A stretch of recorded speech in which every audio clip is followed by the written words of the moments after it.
Hi, this is part 2 of my assignment for my Drugs and Behavior Counseling 320 class.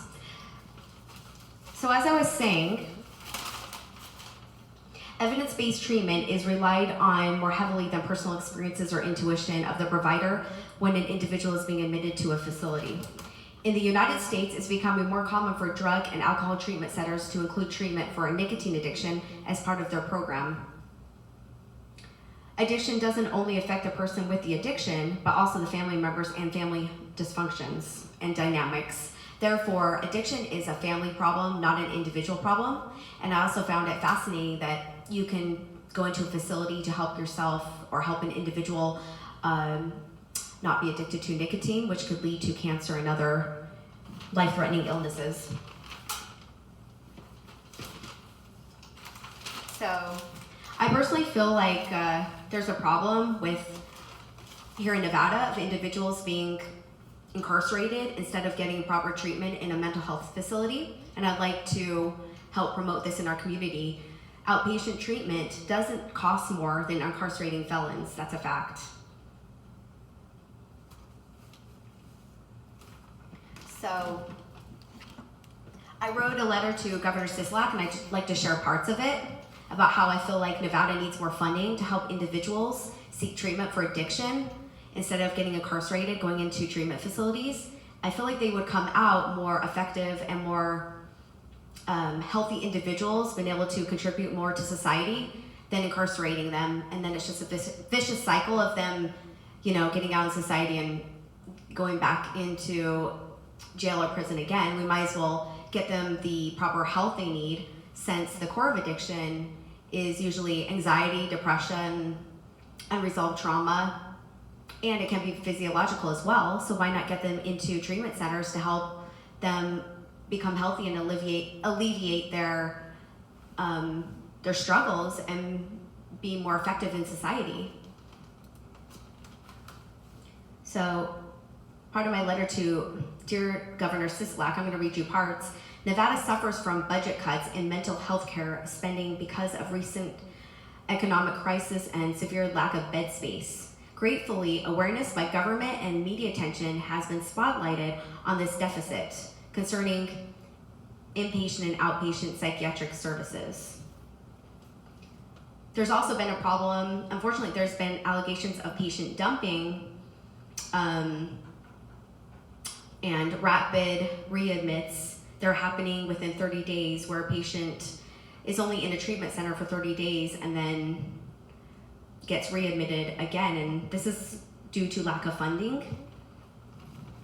Available beds for individuals needing appropriate and effective psychiatric care are an ongoing issue in Clark County.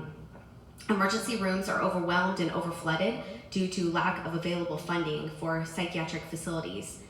And that's 2014 AMARO is who I'm quoting.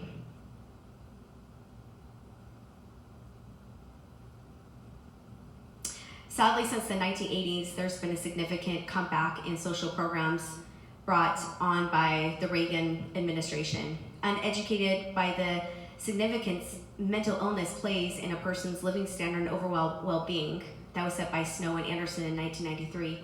Failure by the state of Nevada to help individuals struggling with severe mental illness is on the rise. We no longer care for those individuals who are incapable of caring for themselves. Yes, many believe families should take this responsibility. Still, the bitter truth is many families can't emotionally or financially. The sociology of Nevada and the United States doesn't entail taking care of the mentally ill properly as family members. Nevada's homeless rate of 222 per 100,000 residents shows evidence of that. Although DHHS awarded Nevada a $15 million grant for mental health services from the Department of Health and Human Services compared to the mental health crisis since the coronavirus pandemic, it will only go so far. It was exactly $1,529,142 for 4 Nevada certified community behavioral health clinics. The funds will be split. I can't emphasize enough how mental health is on the rise. and declining after the pandemic.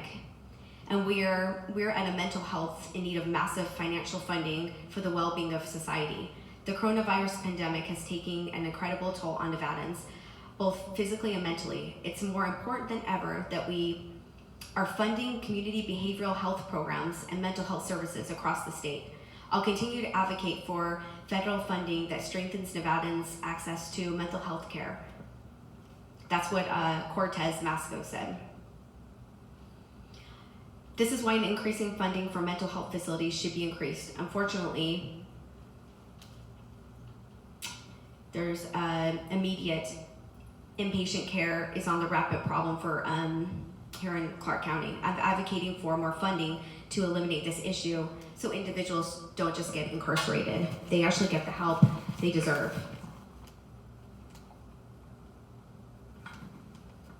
I think they should be put in facilities, not incarcerated.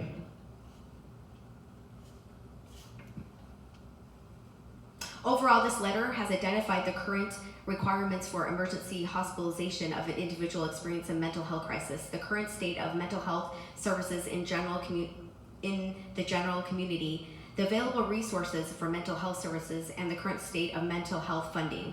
Based on my collaboration research, this and speaking from personal experience, it's imperative that the state of Nevada should increase funding for mental health services. It's evident that Nevada lacks proper care for those who are in need of mental health services. It goes without saying that government has not been handling this issue very well for the longest time, forsaking those in dire need, and consequently leading our society to forsake and punish those with mental illness, not only creating bias and prejudices, but also impeding the solution to a long-standing issue.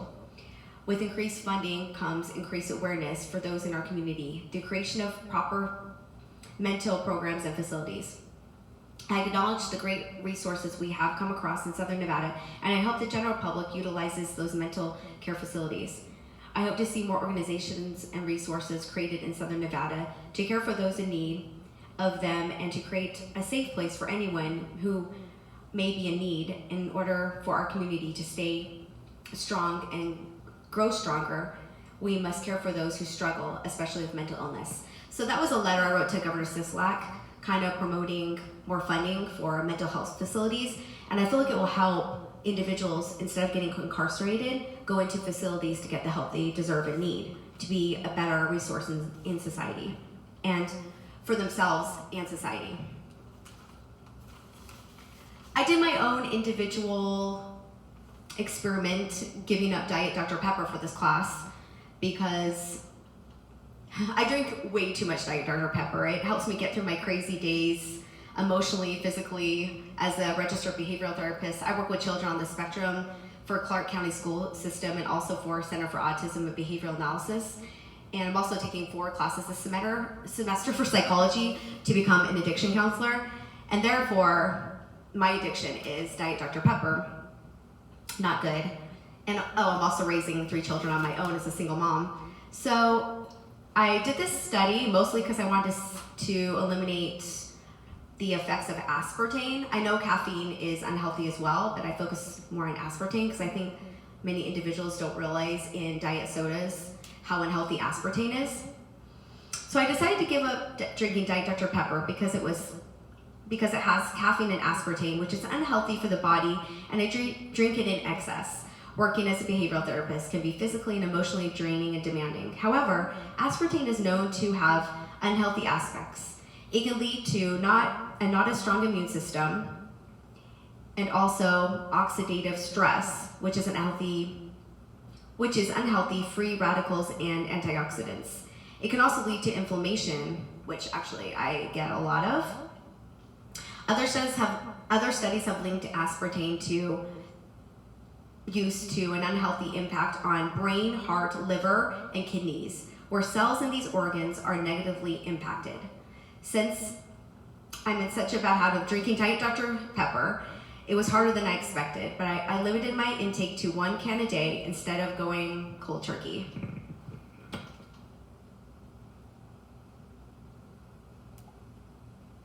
What helped me stay on track was replacing Voss Lime Mint Sparkling Water because it's all natural but still has the carbonation, which I enjoy. Another thing that helped was reminding myself of the healthy benefits of not drinking as much diet soda. The teacher I work with at Manning Middle School has pointed out throughout the school year and noticed my behavior. As a behavior therapist, we have our own behaviors of drinking too much Diet Dr. Pepper throughout the workday.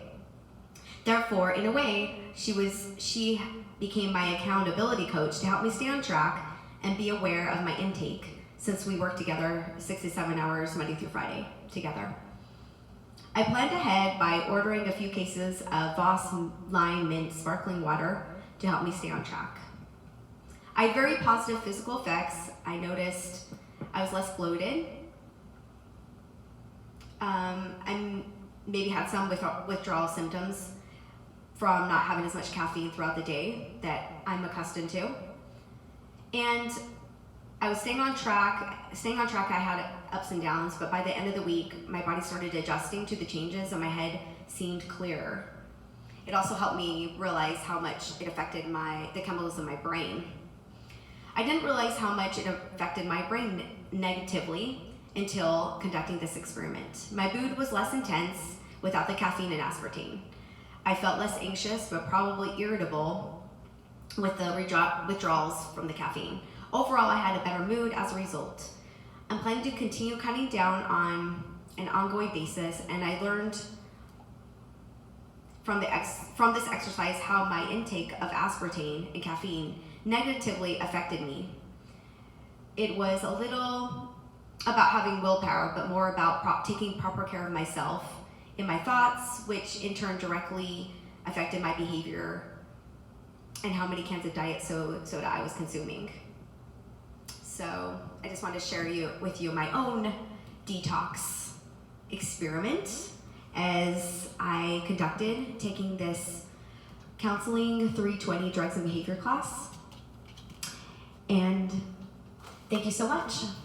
I'm looking forward to becoming an addiction counselor within the next year. Take care.